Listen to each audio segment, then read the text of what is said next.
Hey guys, so today I will be discussing food insecurity in America. I chose this topic to hopefully help persuade you guys to get more informed and help spread awareness about this issue. And hopefully, if you know any resources, to share them.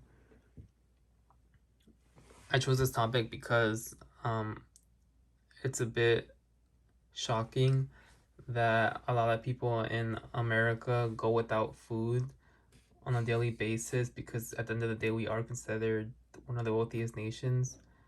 And I know there's a lot of misconceptions about this topic as well, so hopefully I can inform you guys. Um, so first, I'm going to start with Maslow's hierarchy of needs. Abraham Maslow had developed this theory back in 1943 that basically has five basic needs that motivate our behavior. The first and most important one is physiological. That includes air, shelter, sleep, water, and food. This is the most important biological requirement for human survival, and he basically states that without this being first fulfilled, nothing else really matters because everything is secondary to physiological.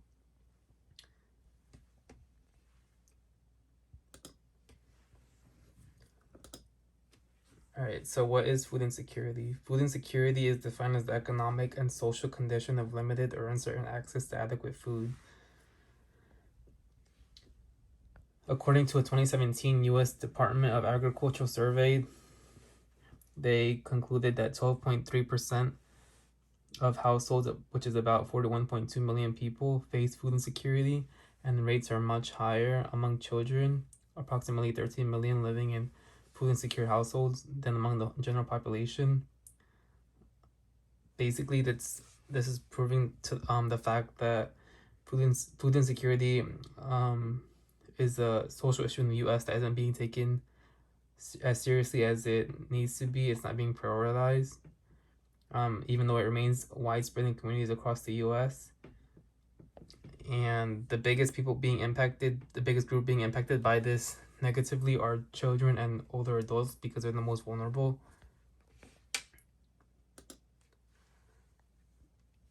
When children go long periods without enough food and they don't get enough nutrients, they get delayed development and an increased risk of chronic illnesses like asthma and anemia.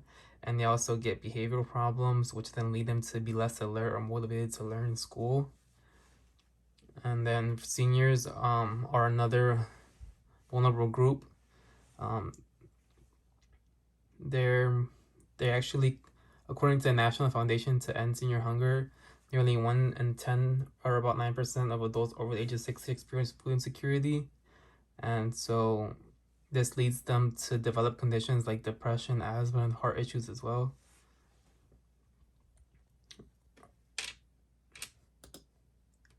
Like I said, there's a lack of awareness about this issue in America, and there's a lot of misconceptions about who exactly experiences food insecurity as well.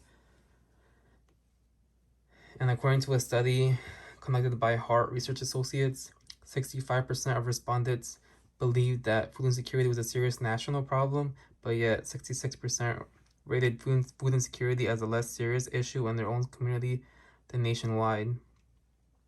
Even though there is a relation between food insecurity and poverty, the majority of food insecure families actually don't live below the poverty line, and so many earn too much to be even eligible for federal assistance programs like food stamps. So we need to do a better job at educating society on the fact that food insecure families are not always living directly under poverty, but could be living in their same communities, and they just aren't aware. So there should be a more personal effort to help local communities or nearby vulnerable households who may be experiencing food insecurity.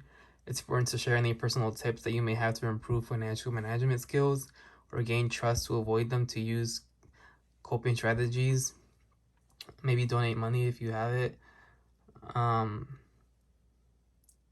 And share any local food pantries or do food drives, because I know a lot of people they're trying to like balance their bills, and they may think that putting less food on the table so that they can have, a place to stay or to be able to pay the light bill is good, but on long term effect, that it has a very negative effect on their overall quality of life. In a summary statistics table that I include at the bottom here,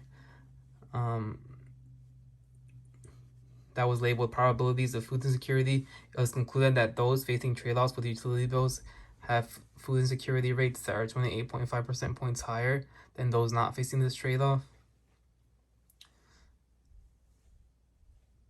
So like I said, I think it's important to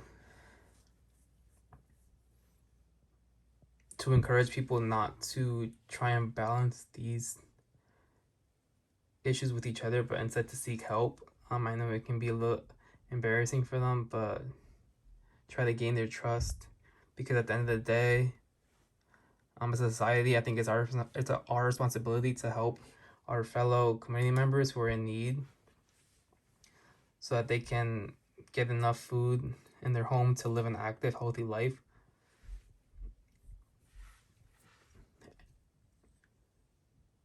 And basically, the opposite of food insecurity is food security, and that's defined as access by all people at all times to enough food for an active, healthy lifestyle. All right, so that's all.